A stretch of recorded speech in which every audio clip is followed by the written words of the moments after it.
Assalamualaikum warahmatullahi wabarakatuh. Alhamdulillah wassalatu wassalamu ala habibina wa nabiyyina Muhammadin Rasulillah wa ala alihi wa ashabihi wa man wala, amma ba'd. Bapak Ibu jamaah Nurul Iman Jenewa Swiss yang dirahmati oleh Allah.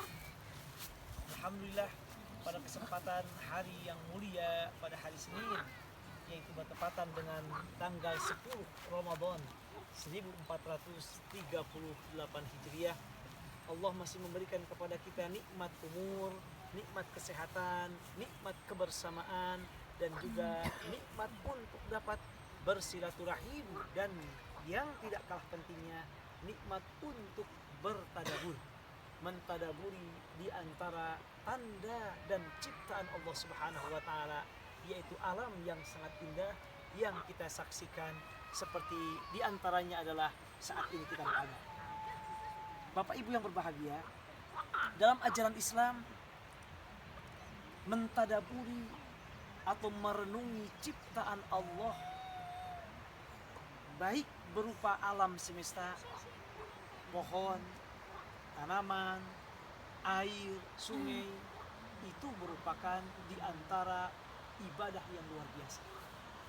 Bahkan dalam Al-Quran, saking pentingnya kita merenungi, melihat alam ciptaan Allah Subhanahu wa taala, sampai Allah menyebutkan pertama, di antara ciri orang yang beriman, orang ulul albab, itu adalah orang yang senantiasa bertafakur, merenungi ciptaan Allah Subhanahu wa taala.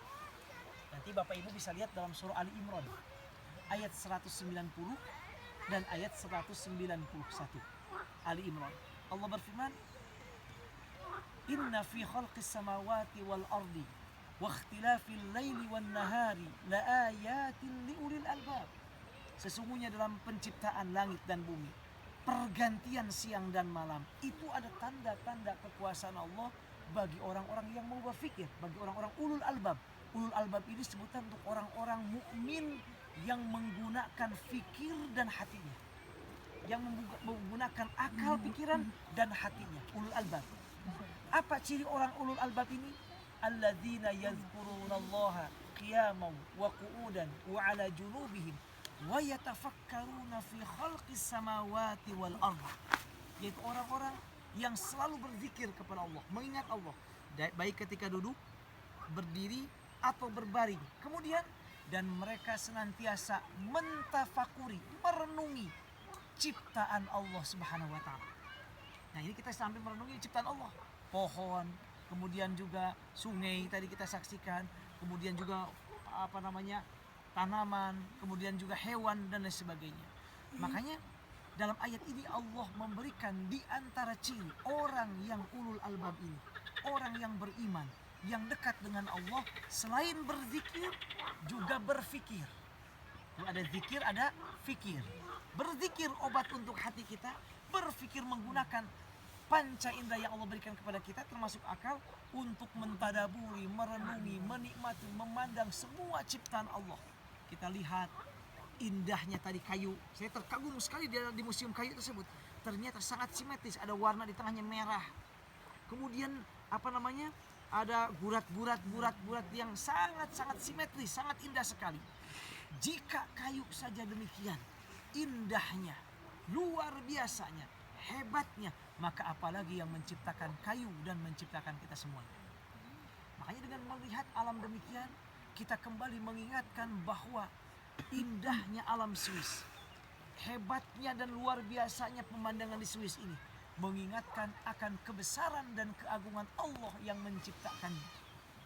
Makanya orang yang beriman selain berzikir juga berfikir.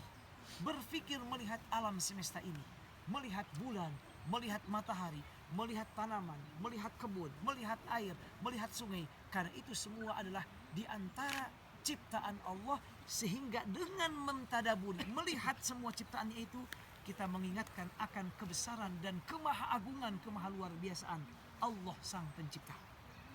Bahkan yang menariknya Bapak Ibu bahagia, dalam kaitan dengan pentingnya mentadaburi alam, sampai Allah menyebut dalam Al-Quran alam atau yang ada di alam dalam jumlah hampir semuanya disebut. Allah menyebut matahari, Allah menyebut bulan, Allah menyebut bumi, Allah menyebut langit. Sampai Allah menyebut langit, ciptaan Allah itu sampai lebih dari 300 kali dalam Al-Quran. Langit, langit, langit. Kemudian pohon Allah sebutkan. Bahkan dalam surat Al-Isra ayat 44. Allah berfirman, "Tusabbihu lahus samawati sab'u wal ard wa man fihinna wa im min syai'in illa yusabbihu bihamdihi walakin la tafqahuna tasbihahu." Kata Allah, langit yang 7, bumi dan semua yang ada di langit dan di bumi, semua bertasbih kepada Allah. Bertasbih. Hanya kata Allah, bahkan kata Allah, wa im min syai'in illa yusabbihu bihamdih. Segala sesuatu di jagat raya ini, baik di langit, baik di bumi, baik pohon, baik rumput, baik air, baik tanaman, baik hewan, wa im min syai'in illa yusabbihu bihamdih, kecuali semua bertasbih kepada Allah, mensucikan Allah. Walakin la tafqahuna tasbihahum, tapi kalian tidak mengerti cara mereka tasbih. Tidak memahami mereka cara tasbih seperti apa. Jadi semua jagat raya, pohon ini bertasbih. Bahkan mobil yang kita tunggangi pun itu bertasbih. Batu bertasbih, kayu bertasbih, air bertasbih, hewan-hewan, kodok tadi bertasbih, rusa bertasbih. Apapun yang di jagat raya, baik benda hidup atau benda mati, kecuali semuanya bertasbih kepada Allah Subhanahu wa taala. Hanya kita tidak mengerti bagaimana cara mereka bertasbih. Jadi mereka adalah makhluk-makhluk yang luar biasa. Yang kedua, saking pentingnya kita perlu mentadaburi alam ini, dalam Al-Quran Allah banyak mengajak kita untuk melihat alam. Misalnya, afalam yasiru fil ardi fayanzuru kaifa kana aqibatul ladina min qablihim. Kenapa kalian tidak jalan-jalan di muka bumi? Kamu perhatikan tuh alam semesta ini. Kamu perhatikan tuh orang-orang sebelum kamu yang dia lebih hebat, lebih kaya, lebih jaya, tapi karena jahat kepada Allah, Allah hancurkan. Dalam ayat yang lain, wa fi anfusikum afala tubsirun, dalam diri kalian, kenapa kalian tidak memperhatikannya? Tuh. Jadi Allah sampai mengajak melihat hati kita, melihat alam semesta ini, melihat langit, bintang-bintang, matahari, bulan, bumi, dan segala isinya. Allah mengajak kita melihat itu. Dan ini menjadi dalil bahwa tadabbur alam itu termasuk di antara ibadah yang sangat besar nilainya. Jika tadabbur alam ini kemudian lahir atau menuju kepada satu kesimpulan bahwa Allah Maha Agung, betapa lebih luar biasanya. Jika makhluknya hebat, maka Allah tentu lebih hebat lagi. Makanya sampai tadi tadabbur dikatakan, ada seorang ulama mengatakan, tafakkuru sa'ah khairun min qiyami lailah. Merenungi ciptaan Allah satu saat, beberapa waktu saja, itu lebih baik dari melakukan ibadah semalaman penuh. Jadi kita mentafakuri alam. Kita melihat misalnya moto kupu-kupu, kita lihat, subhanallah, luar biasa indahnya. Kalau kupu-kupu indah demikian, kalau hebat luar biasa demikian, maka Allah yang menciptakan lebih gagah, lebih hebat. Nah, merenungi itu hanya sesaat saja, 2 saat saja, tapi kita kembali kepada Allah akhirnya lebih baik dari ibadah pada waktu malam semalaman penuh. Ini pentingnya bertafakur. Makanya liqaumi yatafakkarun, bagi orang-orang yang bertafakur. Kenapa afala tatafakkaruna? Kenapa kalian tidak bertafakur? Karena banyak sekali dalam ayat Al-Qur'an.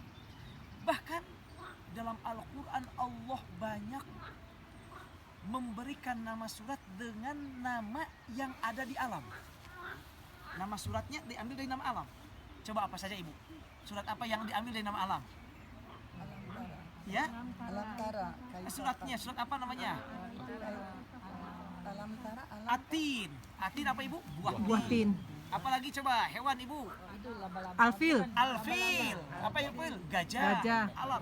Al-Baqarah. Sapi. Apalagi Ibu? An-Naba. An-Naba itu berita tentang hari kiamat. Lebah. An-Nahl. Anhal. An-Nahl. Atau apalagi semut? An-Naml.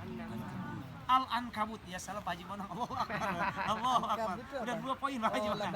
Al-Ankabut. Laba-laba. Hadiah siap laba-laba. Sekarang Bapak Ibu yang diambil dari alam, makhluk luar angkasa atau makhluk yang kita lihat sekali-sekali. sehari-hari. Apa ibu? Alam yang di langit, yang di langit. Asyams. Tuh, Pak Haji mana ada 3 poin? Bagi 3 poin. 3 hadiah. Asyam apa artinya Bapak Ibu? Matahari. Ada surat Asyams. Asyam wa syamsi wa duhaha. Apalagi surat apa Ibu? Coba selain An-Nur, cahaya. Cahaya alam. Apalagi Ibu? Coba. Matahari. Bulan apa bahasa Arabnya bulan Ibu? Nggak sengaja kali. Al-Qamar. Surat Al-Qamar. Ada lagi bintang, apa surat apa? An-Najm. Hampir alam banyak diambil dari nama surat, nama alam dijadikan surat. Dan tidak semata-mata demikian, kecuali ini menunjukkan betapa alam merupakan sangat penting. Bahkan bukan hanya itu. Ada juga surat dari hewan sudah. Dari buah-buahan tadi apa Ibu contoh buah-buahan? Atin. Kemudian sekarang dari ada asyams. Zaitun tidak ada, atin aja. Watin wa zaitun. Watin wa zaitun. Dari alam tadi matahari, bulan, kemudian bintang. Kemudian sekarang dari nama Al-Qur'an dari hewan sudah, dari alam sudah, sudah. Kemudian surat yang di dalamnya juga ada tentang kenikmatan. Bisa telaga, danau. Coba apa Ibu, apa yang ada tentang telaga atau danau? Ayo. Ini semua orang surat ini hafal semuanya. Ayo Ibu, surat apa namanya? Bukan, Al-Falaq bukan. Awalnya kaf. Ayo Al-Kautsar. Al-Kautsar itu apa Ibu? Telaga. Danau. Tapi itu yang khusus untuk Nabi Muhammad di akhirat. Jadi Nabi Muhammad nanti mempunyai khusus telaga khusus untuk Nabi Muhammad dan orang-orang mukmin calon penghuni surga, dan insya Allah kita termasuk di dalamnya. Amin. Bukan hanya diundang boleh minum di dalamnya. Dan dalam sebuah hadis, kalau seseorang minum dari telaga Al-Kautsar ini tidak akan pernah haus selama-lamanya kelak. Jadi ada telaga dalam Al-Quran surat namanya Al-Kautsar. Tuh, sampai luar biasa. Bahkan bukan hanya itu. Allah juga bersumpah dengan di antara ciptaan Allah, di antara alam ini. Allah bersumpah dengan matahari. Dan kata para ulama, tidak ada satupun alam yang atau makhluk yang Allah sumpahi dalam Al-Quran kecuali menunjukkan mulia istimewanya makhluk tersebut. Coba Ibu, dengan matahari Allah bersumpah, wasyamsi waduhaha, demi matahari. Bulan Allah bersumpah, wal qamari, demi bulan. Kemudian juga dengan bintang bersumpah, wan najmi, demi bintang. Bahkan Allah juga bersumpah dengan waktu, wal laili, demi malam, wan nahari, demi siang, wad duha, demi waktu duha, wal fajri, demi waktu subuh, wal asri, demi masa, demi waktu. Sebagian mengatakan demi waktu asar, ada sebagian. Meskipun yang mengatakan demi waktu. Jadi Allah bersumpah dengan waktu. Waktu juga ciptaan Allah. Artinya alam banyak disebutkan dalam Al-Quran. Ini menunjukkan penting luar biasa dan istimewa. Bahkan banyak kisah-kisah para nabi berkaitan dengan alam. Coba Ibu. Apa? Pohon. Coba pohon Ibu. Apa kisah dalam Al-Quran yang berkaitan dengan nabi yang tentang pohon? Ayo Ibu. Siapa? Ayo Ibu. Tentang pohon. Syajarah. Nabi siapa yang berkaitan kisahnya dengan pohon? Wah, ini pasti terkenal. Nabi Muhammad ada, tapi yang dalam Al-Quran disebutkan yang jangan mendekati pohon ini. Nabi Adam. Nabi Adam kan dekat pohon. Jangan kamu dekati pohon. Dalam surat Al-Baqarah, wala taqrabu hadhihi syajarata fatakuna minadh dhalimin. Jangan kamu dekati pohon ini. Menurut para ulama pohonnya adalah pohon, ada yang mengatakan pohon apel, pohon khuldi. Jangan kau dekati pohon ini. Allah sebutkan pohon. Bahkan bukan hanya itu, Nabi Muhammad juga berkaitan dengan pohon. Hanya dalam sebutan dalam hadis riwayat Imam Bukhari. Nabi Muhammad SAW suatu hari kalau beliau ceramah biasanya begini di atas apa namanya ini, tanah. Suatu hari kan orang makin banyak, nah, di atas tanah kemudian suka nyender ke pohon kurma, gini nyender. Karena orang makin banyak, dibuatkan oleh sahabat mimbar. Tahu mimbar Ibu? Kalau orang yang khutbah Jumat, tapi bukan mimbar kayak di Indonesia. Kalau mimbar di Indonesia kan cuma gitu doang. Mimbar yang asli itu ada naik, kayak di masjid-masjid Arab lah kalau bisa lihat. Nah, jadi orang kalau naik ke atas, khotib jadi kelihatan di atas. Kalau di mimbar di kita baru ke atas kalau dikasih jojodong bawahnya. Kalau nggak ada jojodong nggak ada. Nah, karena disimpan. Nah, mimbar itu yang seperti itu. Lalu Nabi Muhammad kan orang makin banyak, dibuatkanlah mimbar. Nabi Muhammad naik ke mimbar. Ini hadisnya hadis riwayat Imam Bukhari. Ketika naik ke mimbar, tiba-tiba majur ya. Tiba-tiba ketika naik ke mimbar, terdengar ada yang menangis seperti menangisnya bayi merintih. Dan itu didengar oleh para sahabat semuanya. Merintih, nangis. Para sahabat lihat, siapa yang bawa anak? Gak ada. Dilihat lagi para sahabat, ada yang nangis? Gak ada yang nangis. Lalu apa yang nangis itu? Ternyata yang nangis itu pohon kurma. Ini mukjizat Rasulullah SAW. Pohon kurma terdengar tangisannya oleh Rasul dan oleh para sahabat. Hadis sahih riwayat Imam Bukhari. Kenapa? Akhirnya kata Rasulullah dilus-elus, digini-gini pohon kurmanya. Dilus-elus, seperti ngelus-elus anak. Kenapa ditanya pohon kurma, kenapa Anda menangis? Kata pohon kurma, ya Allah, ya Rasulullah, saya ini adalah termasuk pohon yang amat sangat beruntung. Karena setiap Anda ceramah, Anda selalu menyenderkan badan Anda di tubuh aku. Karena ingin disender terus. Namun sekarang aku adalah makhluk yang paling sedih. Kenapa? Karena Anda sekarang ceramah, tidak lagi badan Anda menyender di tubuhku. Karena Anda sudah dibuatkan sekarang mimbar. Nangis sedih ini pohon. Tangisannya sampai terdengar oleh para sahabat dan Rasulullah SAW. Tuh pohon. Dan kata Rasulullah, kurma mau apa sekarang? Ya udah, sekarang begini saja kurma. Kamu sekarang akan saya tanam di bawah mimbarku. Makanya kurma yang menangis tersebut, kata sebagian ulama, itu ditanam di bawah mimbar Nabi Muhammad di Masjid Nabawi. Ibu tahu di Masjid Nabawi kan Raudhah, kan ada mimbar. Antara mimbar Rasul dengan kuburan Rasul itu Raudhah namanya, taman surga. Nah, mimbar ini yang Rasul biasa naik mimbar, di bawahnya pohon kurma yang nangis itu. Oh, sudah nggak ada, udah di bawahnya maksudnya, dikuburkan dulu. Lalu ada sebagian ulama mengatakan, sebagian dari anak cucu pohon kurma ini yang masih ada, kemudian ditanam, jadilah kurma ajwa. Kurmanya disebut dengan kurma Rasul, karena berkaitan dengan kurma yang menangis ketika Rasulullah SAW khutbah, dan itu didengar oleh para sahabat. Tuh, pohon berkaitan dengan apa? Kisah para nabi.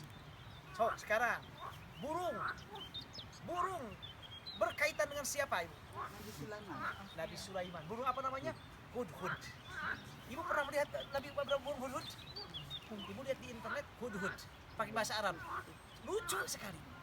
Burung hudhud ini di Mesir masih banyak. Apa berkaitan dengan Nabi Sulaimannya ibu? Ketika Nabi Sulaiman mencari, karena Nabi Sulaiman paham, semua burung tahu. Ini si hudhud gak kelihatan kemana nih. Orang lain udah baris, sudah pulang, ini kagak ada. Awas kalau ada, nanti kalau ketemu saya akan potong dia. Maksudnya apa namanya? Dalam pengertian mengancam ke hudhud, karena tidak ada. Ternyata hudhud ngelalang kemana-mana. Jalan-jalan, tadabur alam. Tadabur alam kemana? Nembus dari Palestina sampai ke Yemen. Ke Yaman. Tadabur alam tuh hudhud. Setelah tadabur alam di Yaman, dia melihat ada singgasana. Ada kerajaan yang dipimpin oleh seorang wanita namanya Ratu Bilqis. Masih ingat ibu Bilqis? Kemudian dilihat Ratu Bilqis. Hanya kata hudhud, ya elah, ini Bilqis nyembahnya bukan nyembah Allah tapi nyembah matahari. Di sebelum Jepang menyembah matahari, di Yaman sudah ada Bilqis menyembah matahari. Kata hudhud, saya akan laporkan ke Sulaiman, ke Nabi Sulaiman. Pulang hudhud, langsung Nabi Sulaiman, dari mana nih? Hilir nih pasti nih, malam mingguan nih. Kamu dari mana hudhud? Gak ada, yang lain udah baris. Kata hudhud, wahai Nabi Sulaiman, Nabi Allah, jangan marah dulu. Saya memberikan berita yang Anda tidak ketahui. Tuh, lihat, Nabi Sulaiman padahal luar biasa.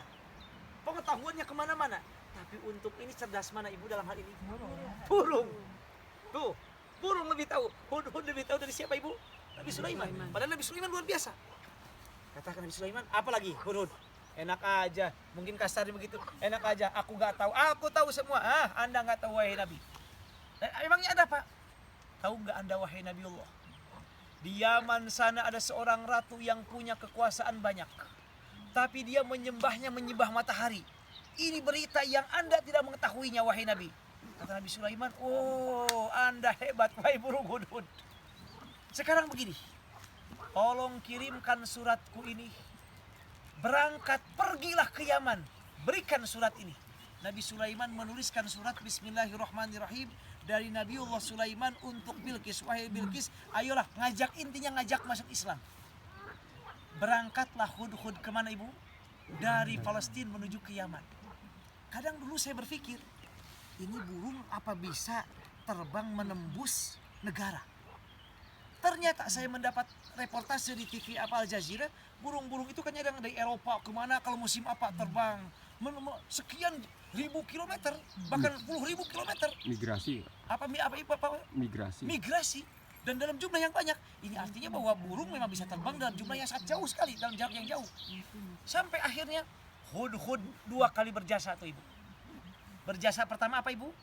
Dia tadabur alam melihat Ratu Bilqis, mengabarkan ke Nabi Sulaiman. Yang kedua, membawa surat untuk siapa? Bilqis. Karena dulu Bapak Ibu sampai pada dinasti Abbasiyah itu masih dikenal kirim surat lewat burung. Tapi burungnya belakangan menggunakan burung merpati. Disisipkan di teman-teman. Kelepek. Dulu belum ada kantor pos. Sekarang lagi kemarin saya lihat bawa ini Pak, narkoba. Oh siapanya Ibu? Ada burungnya. Oh di burungnya? Iya. Oh dipergunakan, ya Allah, dipergunakan salah menggunakan tuh burung. Makanya kalau nggak salah di Indonesia simbol kantor pos kan burung. Iya kan Ibu? Di sini juga. Di sini juga sama. Di Perancis. Oh tuh benar. Bahkan di Nusa Abbasiyah kalau Bapak Ibu berangkat ke Mesir ada yang kayak dibuat dari semen dibolong-bolong tinggi ke atas. Itu tempat untuk tinggalnya burung merpati. Yang dulunya itu kantor posnya. Oh, Masya Allah. Yang dititipin simpan satu berat pergi ke sana. Nggak tahu juga kenapa kok sampai tahu. Mungkin Bapak Ibu ada yang tahu tentang dunia masalah merpati kok dia sampai tahu. Misalnya kirim ke sini, dia sampai Alamatnya Pak. alamatnya sampai hinggapnya nggak tanggung-tanggung. Kalau kantor pos di halaman rumah, kalau dia bisa di jendela rumah ibu, di rumah contoh lebih canggih mana ibu? Bahkan kantor pos kadang nyasar, apalagi di Indonesia. RT RW aja, apalagi kalau ngirim suratnya ke kampung saya, dari Jakarta ke kampung saya, sampai di kampung di desa itu mungkin sekitar 2 minggu. Dari desa ke kampung baru nyampe setelah 1 bulan.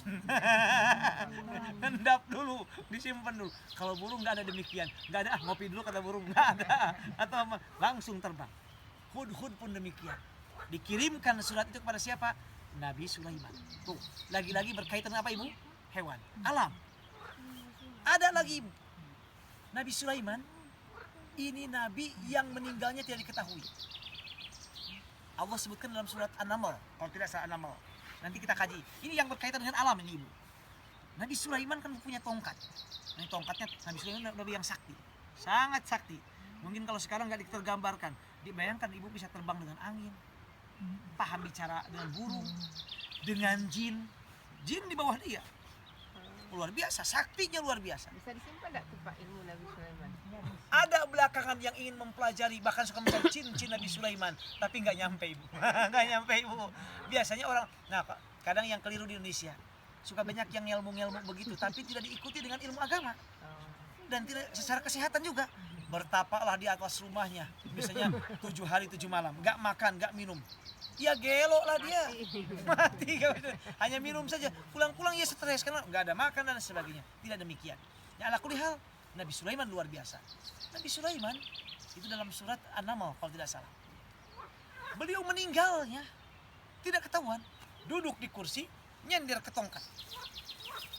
Nabi Sulaiman kalau sudah duduk orang-orang diam. Jin pun tidak tahu, bayangkan. Jin pun tidak tahu kalau Nabi Sulaiman itu sudah meninggal. Dan tidak diketahui, boleh jadi berapa lamanya Nabi Sulaiman sudah meninggal di atas kursi itu. Tahu nggak cirinya Nabi Sulaiman meninggalnya, tahu dari mana ibu? Siapa yang ngasih tahu? Hewan. Rayap Pak Haji Monang. Rayap memakan apa ibu? Tongkat Nabi Sulaiman sampai putus. Ketika putus apa ibu? Jatuh Nabi Sulaiman. Baru orang-orang tahu dan jin tahu, inna lillahi wa inna ilaihi. Lagi-lagi yang ngasih tahu siapa ibu? Hewan. Alam. Siapa lagi yang berkaitan dengan burung ibu dalam ajaran Islam? Kisah. Itu yang pakai apa? Gajah Afil ya? Gajah. Tuh, gajah ibu sudah paham ceritanya ibu? Ada lagi ibu. Orang muslim kalau meninggal ibu kenapa ibu? Diapain? Apakah dibakar atau dikubur? Tahu ibu kenapa dikubur ibu? Tahu nggak sejarah kenapa dikubur? Nabi Adam ya? Nabi Adam. Dari mana kita belajar dikubur? Karena yang ngajarin adalah burung. Dalam surat Al-Maidah. Kabil membunuh adiknya. Siapa adiknya Kabil ibu? Habil. Kabil dan Habil ini putra siapa ibu? Adam. Nabi Adam. Nabi Adam punya istri namanya Hawa. Hawa setiap melahirkan kembar terus, laki perempuan. Karena dulu belum ada orang manusia. Lalu kata Allah, wahai Adam, kawinkan kakak dan adik tapi silang. Dulu boleh kawin kakak adik karena belum ada manusia. Kalau sudah ada Mbak Eti, dikawin sama Mbak Eti nanti. Mbak Etinya belum ada, Mbak Eti. Dapat pempe langsung senang nanti putra Nabi Adam. Nah, hanya teorinya pas dinikahkan jangan satu lahir. Lahirnya kan laki perempuan jangan silang. Yang lahir sekarang yang laki-laki jangan dinikahin dia, tapi dengan yang satunya. Kabil ini keluarnya sama dengan Iklimah. Habil keluarnya sama Labudha. Keluarnya. Oh berarti kalau begitu Kabil tidak boleh dengan Iklimah. Harus nikah dengan siapa? Labudha. Iklimah cantik. Labudha kurang cantik. Manusiawi, Kabil nggak mau nikah sama Labudha, maunya sama siapa? Iklimah. Dari dulu yang cantik itu paham, tajam mata itu, apalagi laki-laki. Kata Kabil nggak mau ayah, saya mau nikahnya sama Iklimah. Iklimah lebih cantik lahir bareng dengan saya. Labudha nehi.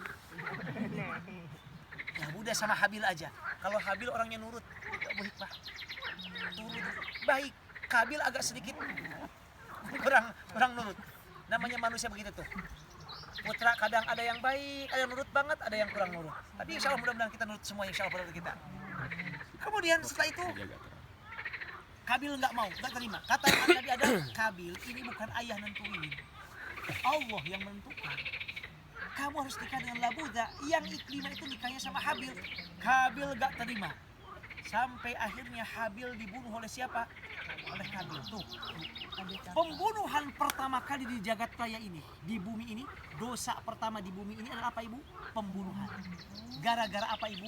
Perempuan. Wanita. Sekali lagi ibu, gara-gara apa ibu? Perempuan. Sekali lagi ibu. Wanita. Maka fitnah pertama terjadi pada Bani Israel pada kisah wanita. Ingat ibu kisah siapa ibu coba? Musa. Yang orang Bani Israel kemarin kita dalam tarawih. Yang sampai udah doanya gak dikabul-kabul, kirim aja wanita biar apa namanya? Bukan. Muridnya Musa. Aywa, Balkis. Bal'am. Gara-gara wanita. Tuh, ribut bulu-buluan gara-gara apa ibu? Gara-gara wanita. Sampai akhirnya apa? Kabil bingung. Ini Habil sudah meninggal dunia. Apa yang saya lakukan? Apakah saya lemparkan ke jurang? Atau aku bakar dengan api? Atau dibiarkan dimakan burung unta? Burung bangkai? Atau harimau yang lainnya? Ketika sedang bingung demikian, Allah mengutus Gurob. Gurob itu apa ibu? Burung gagak. Burung gagak ini berantem di hadapan Kabil.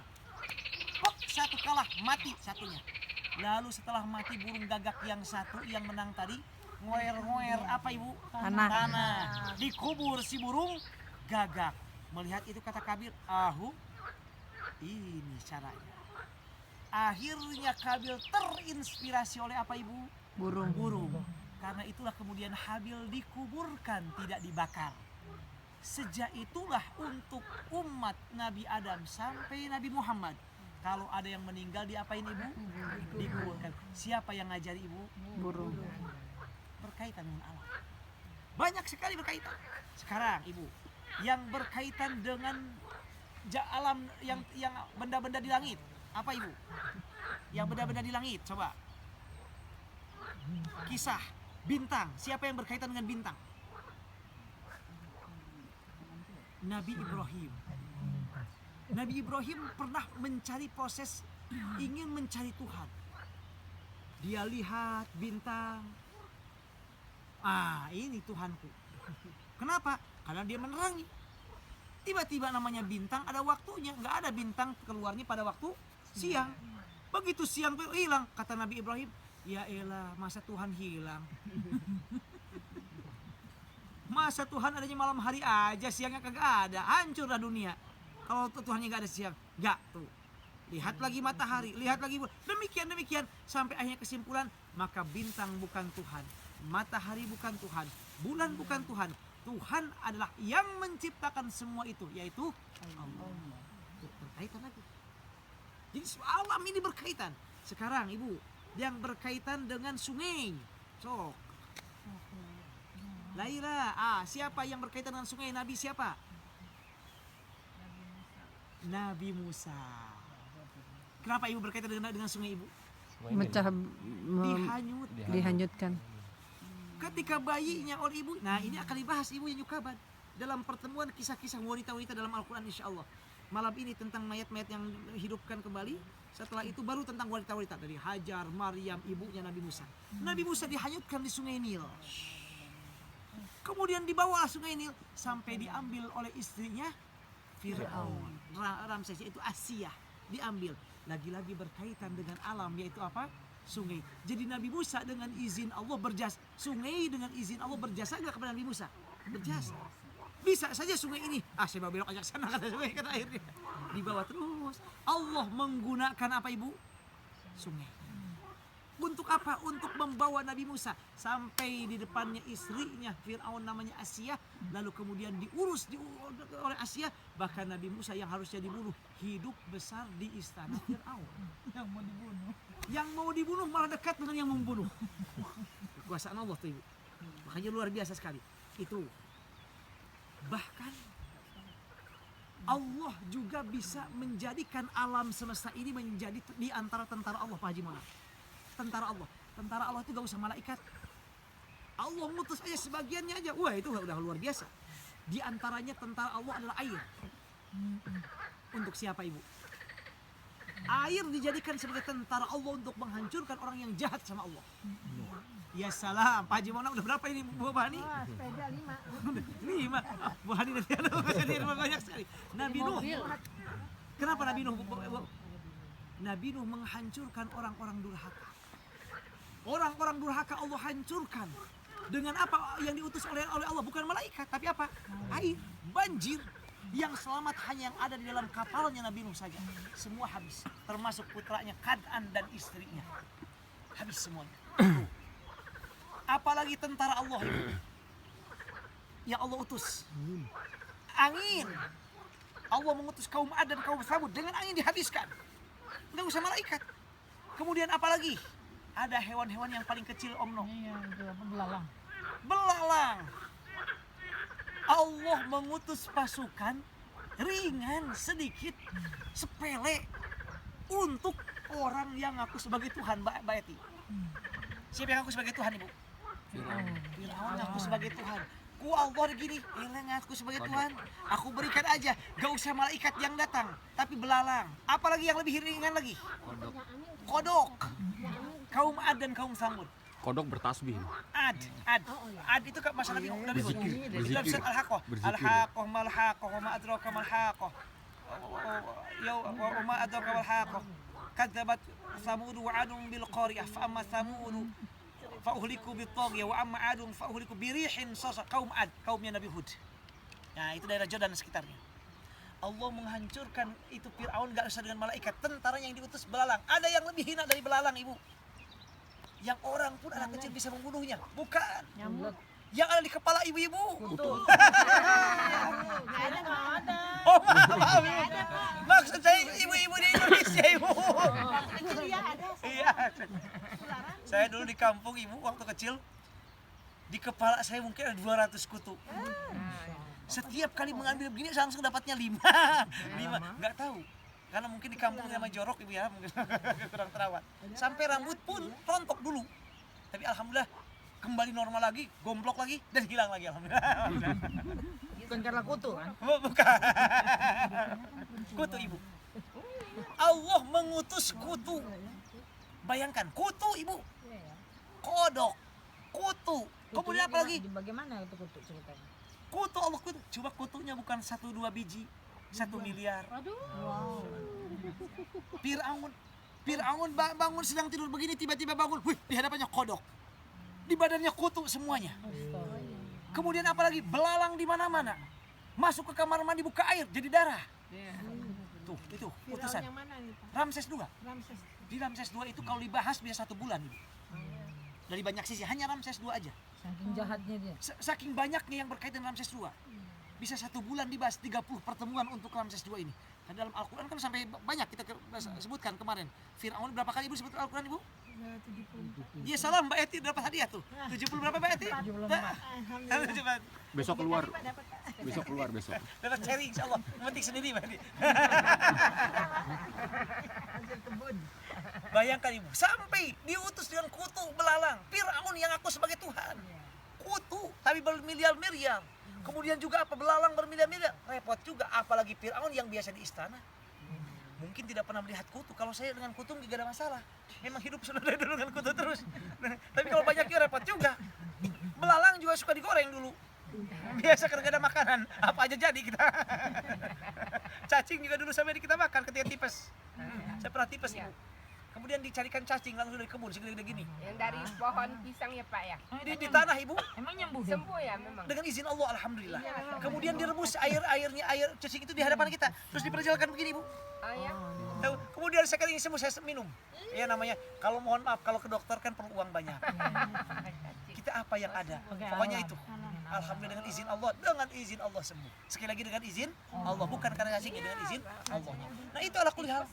Itu semua adalah kekuasaan Allah. Jadi alam ini yang kita saksikan, pohon Allah sebut dalam Al-Quran dan berkaitan dengan banyak nabi. Hewan tadi kodok. Lagi berzikir tuh tadi. Berzikir, semua berzikir pada Allah. Yang kedua pernah berjasa melawan siapa? Mengkerdikan siapa? Fir'aun. Kan Fir'aun dikirim kodok tadi. Kodok, belalang, kutu. Kemudian apa namanya? Belalang. Kemudian juga air menjadi darah. Nah, kodok. Semua bertasbih. Wa in min syai'in illa yusabbihu bihamdi. Bahkan bukan hanya itu dalam Islam. Saking luar biasanya ada waktu mustajab berdoa kalau kita dengar hewan. Kalau kita dengar hewan, mustajab berdoa. Hewan apa ibu? Ayam. Ayam. Kalau mendengar ayam, kata Rasulullah, kita mohonlah karunia Allah, berdoa. Berzikir. Tapi kalau mendengar keledai, kita apa ibu? A'udzubillahi minasyaitonirrajim. Karena mereka melihat jin, kata Rasulullah SAW. Ala kulli hal, itulah alam betapa erat kaitannya. Maka ibu bertadabur seperti ini adalah bagian dari ibadah. Apalagi tadi sebagaimana ulama mengatakan bahwa bertafakur sesaat, bertafakur 1 jam atau sesaat lebih baik dari ibadah 1 malam. Karena kita mengingatkan betapa Allah maha berkuasa, betapa Allah maha luar biasa. Bahkan betapa Allah sangat detail. Hewan yang kupu-kupu yang kita biasa kita saksikan seperti gak ada apa-apa, ketika dipoto oleh Pak Omno atau Ibu Tina, nampak di dalamnya luar biasa indahnya. Lagi-lagi menunjukkan Allah Subhanahu wa taala menciptakan ini tidak sia-sia. Rabbana ma khalaqta hadza batila. Ya Allah, Engkau tidak pernah menciptakan apapun juga dengan sia-sia. Ini mudah-mudahan ini menjadi makin mempertebal keimanan kita bahwa ternyata alam yang kita saksikan itu adalah menunjukkan kebesaran Allah. Bahkan mereka ini berkaitan dahulunya dengan kisah para nabi dan rasul, bahkan berkaitan dengan proses pencarian Tuhan sebagaimana yang dilakukan oleh Nabiullah Ibrahim alaihissalam. Belum lagi yang lainnya. Banyak dalam Al-Quran ayat tentang hewan, binatang, kemudian juga tanaman yang Allah singgung dalam Al-Quran. Nah itu keluarga, mudah-mudahan tadabbur ini mengingatkan dan makin meningkatkan keimanan kita. Dan terakhir, Allah menyebutkan dalam Al-Quran di antara kenikmatan untuk penghuni surga lagi-lagi berkaitan dengan alam. Umumnya dalam Al-Quran kalau Allah bicara surga, Pak Haji Bonang selalu disertakan dengan sungai. Di bawahnya mengalir sungai-sungai. Tuh, sungai-sungai. Itu berkaitan dengan surga kelak juga. Ini menunjukkan kebesaran kita. Mudah-mudahan dengan tadabbur ini makin memperteguh dan memperkuat keimanan kita bahwa alam indah, alam hebat, luar biasa, dan tentu Allah lebih luar biasa lagi, lebih gagah lagi. Yang kedua, tidak ada apapun yang Allah ciptakan dengan sia-sia. Semuanya ada hikmah, dan Allah ciptakan dengan sesuatu yang luar biasa. Bukan main-main, bukan kebetulan, tapi Allah sudah merencanakannya. Mudah-mudahan dengan tadabbur ini kita makin dekat dengan Allah, juga makin yakin dan makin tebal keimanan kita betapa alam ini adalah di antara jalan petunjuk untuk kembali mengingatkan kepada Allah Subhanahu wa taala akan keesaannya, kebesarannya, keagungannya, dan kemaha luar biasaannya. Demikian Bapak Ibu dalam pertemuan kali ini. Mohon maaf atas segala kekurangan dan terima kasih atas segala perhatian. Dan jika ada yang perlu kita diskusikan, jangan sungkan, mari kita diskusikan. Kita tutup dengan doa. Wassalamualaikum warahmatullahi wabarakatuh. Waalaikumsalam.